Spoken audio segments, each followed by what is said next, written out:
witness to innocence, Mr. Juan Melendez. Spent 17 and a half years on Florida's death row. That's what I'm telling you. That's what I'm telling you. You know, it's something. You know, I mean, a lot of people have not been incarcerated. It's a heck of a thing. You know, you can always see when you come up here to the unequal, whatever they want to call that place over there, and you get handcuffed. And anytime you want to stand up for something's right, you're being handcuffed, clubbed, shot.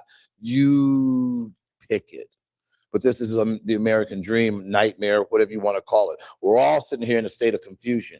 But I can tell you one thing, we've got some powerful people in here. This is better than church to me, because everybody in church is not a spiritual warrior. In here, you're coming from choice. You're coming from different religious denominations, different states, different countries. This is the warriors. This is where you're at. So when you go to church next time, nudge somebody and get them involved. I'd like to bring up Juan. Come on, Juan.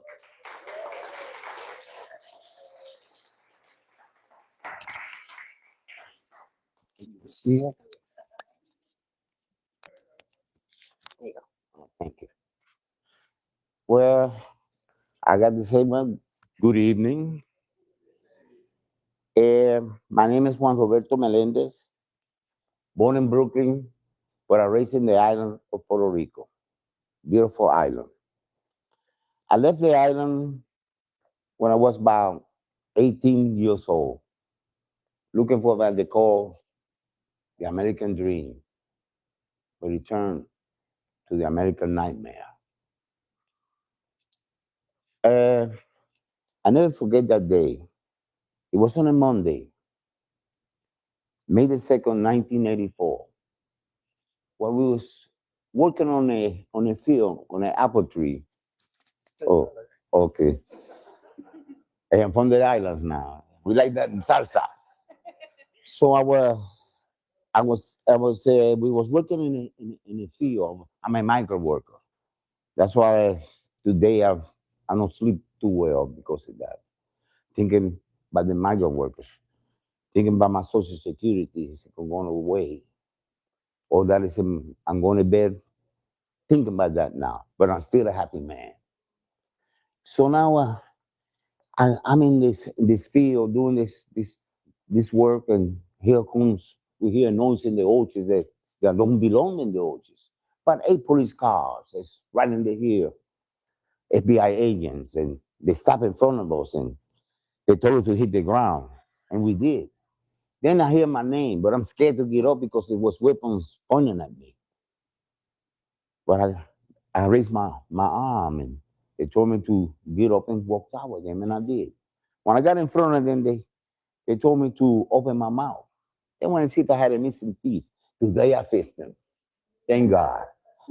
So they told me to roll the sleeve of my left arm. They want to see a tattoo, and I did show it to them. Then they said, yes, you are the man we are looking for. You are wonderful, unlawful fly to avoid prosecution with warrants for your arrest for first-degree murder and armed robbery in the state of Florida. So they raised me some rice and slapped some handcuffs on me and took me to a federal prison. FBI agents is the one arrested me. So then they took me to a state court, and and they was asking me telling me, did you need an interpreter?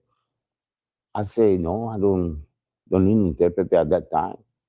So they explained to me about talking about extradition. So I waived it.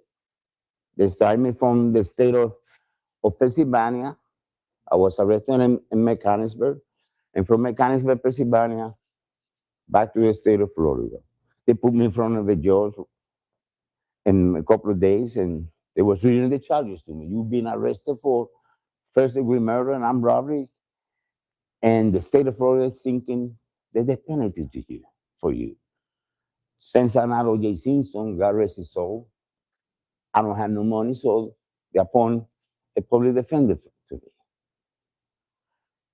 I did not how to understand what he was saying to me, but I remember one thing. He used to pat me in the back and tell me that everything is going to be all right. Don't worry about it, Juan. You're going home. I should go home. I did not commit the crime, so I believed him. So now we go to court. Monday, we picking the jury. Tuesday, we still picking jury. After they pick 11 white, one African American person, no Hispanic, I'm Hispanic, 6 women, 6 men. They read instruction to the jury how to conduct themselves in a first degree murder case. Wednesday, that's when the evidence come in. And this is what they had against me. They have what they call a police informant, what they call in the streets a snitch. He claims that I confessed the crime to him. He implicates a friend of mine. He gets arrested. My friend gets arrested. He gets interrogated. He gets threatened with the electric chair. And all he had to say was, I took him to the scene of the crime. So he makes a deal.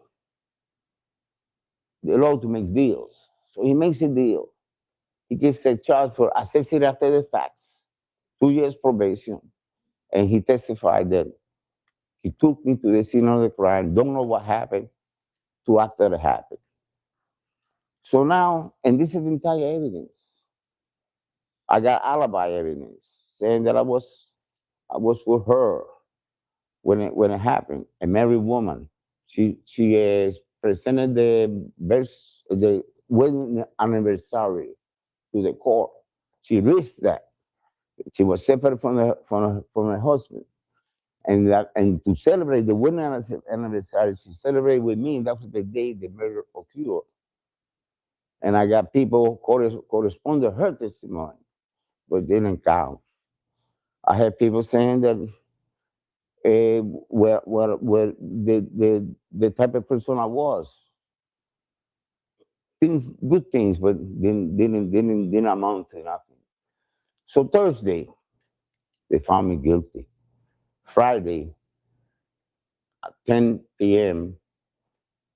in the morning, I was already sentenced to death, and the judge complained that the whole process was taking too long. So they sent me to death row. I never forget that day too. It was not a beautiful day. It was on a Tuesday, November 2nd, 1984. It was raining. They took me to the cell. It was 6 by 9 foot. Never forget it. They locked it up. I have all in front of me is bars and walls.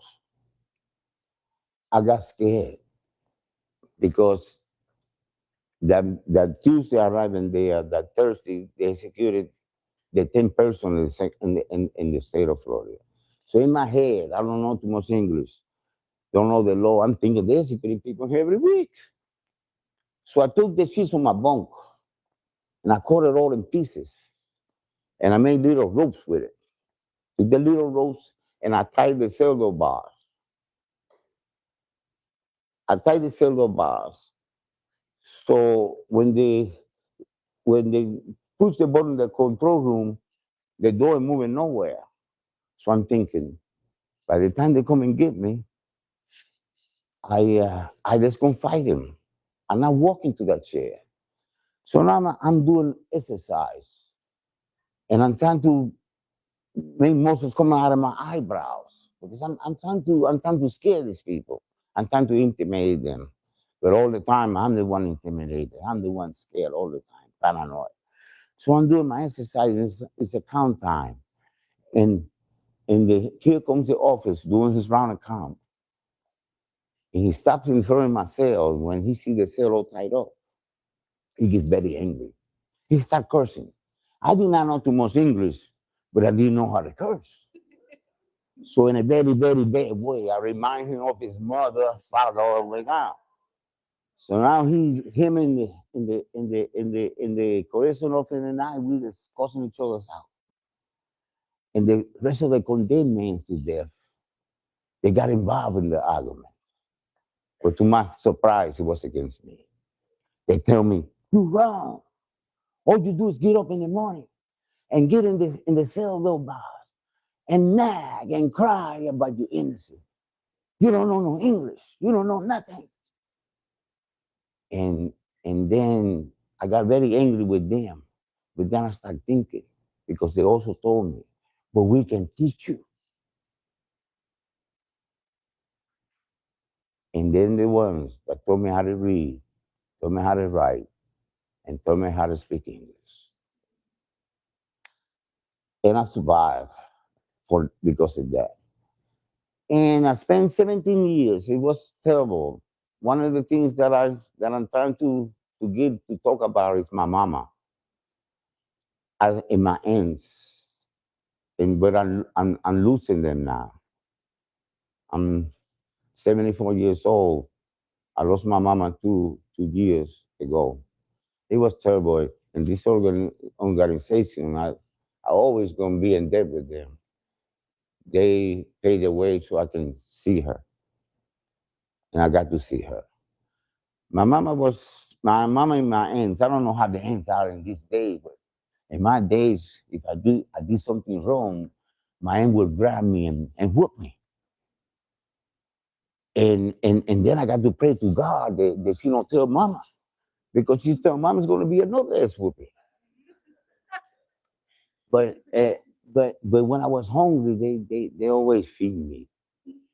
And when I needed clothes and shoes, they always bought it for me. And in death row, they never forgot me. They always wrote me letters and tell me that when my cousin that born, and I never saw him, and I saw all of them grow up to pictures. And that's sad too. I only got one left,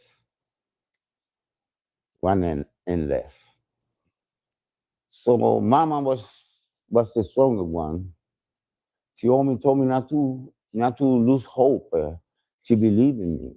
I didn't raise no killers. I know you're not a killer. And she believed me, and that helped me survive. And the learning how to read and write helped me survive. But the most important thing for me is when I got out, and the people that I had met. See, my thinking was, well, I'm gonna go home, take a hamaca, tie it up in two palm trees, and give me a gallon of rum, and try to forget that this ever happened. That's what my thoughts. But it was not like that. Came out reporters. They wanted me to do a press conference, and I did it. And then I realized the ones that I left behind. Then I realized, hey, you didn't get out just to drink rum and be in a hamaca. You get out to fight. And you're going to find the people that are going to help you fight. And I got them all here in front of me. You people don't know how strong you have made me. You have made me a man to care, especially that man right there. We've been in countries together. And I'm not going to lie to you. If I would have met some of you, I probably would have, I would meant me live with a woman that I live right now. Because when I was out, when I was inside, I was always thinking, I say, if I ever get out of here and I hook up with a woman, she got to be a lawyer. And it happened. I lived with a lawyer for almost 22 years. And I'm happy with her. She's getting better and better every year. And I'm the one going down and down, but she always helped me get up. She's a hell of a woman. She's Irish, Irish and Puerto Rican. What the hell? What a combination. But anyway, what I'm trying to tell you is, if I would not met it for all of you, I think my life would have been maybe back over there, or in dark places. With all of you, I found the light, and I'm gonna keep it, because all of you never stop. You keep going. And that helped me to keep going with all of you too. I love you.